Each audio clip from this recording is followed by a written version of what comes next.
Hello, this is Pastor Ball. This is Dr. Coletta from Philadelphia, who's been down in Haiti, working in the only standing hospital in Haiti right now. Thank you so much for coming down here and what you're doing. It means so much, I know, to so many people. And I want to take just a moment and maybe describe what you saw, maybe what some of the needs are still there in the hospital.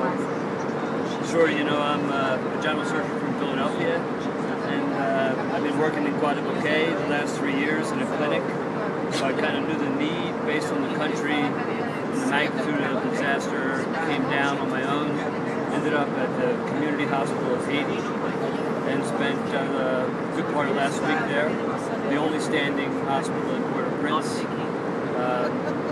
Overwhelming need for orthopedic surgeons and general surgeons, basic supplies of food and water, and liquid nutrition for patients. Before teams come in, there are issues of security that need to be addressed, and I'll work with all of you to try and help set up a network to ensure that medical resources that come to the country are used in the best way we can. Some of the injuries and so forth, devastating. Crush injuries to limbs. Most of the patients that we saw over the last week were survivors. They were limb injuries. Patients that had crush injuries to their chest and abdomen were not survivors. We don't have the capability to operate on those patients. So multiple compound fractures of the upper extremity and lower extremity, open fractures. We were doing our best we could to operate on the patients with open fractures.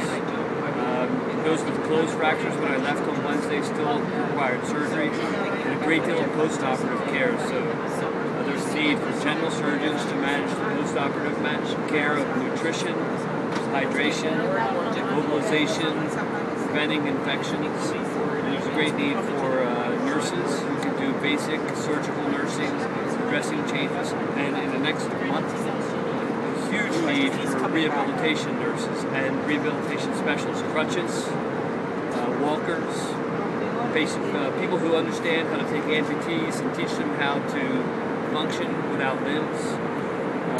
In the next month or two, there'll be an enormous need for specialists in rehabilitation, and especially crutches. The Haitians can build canes. Canes are not the issue.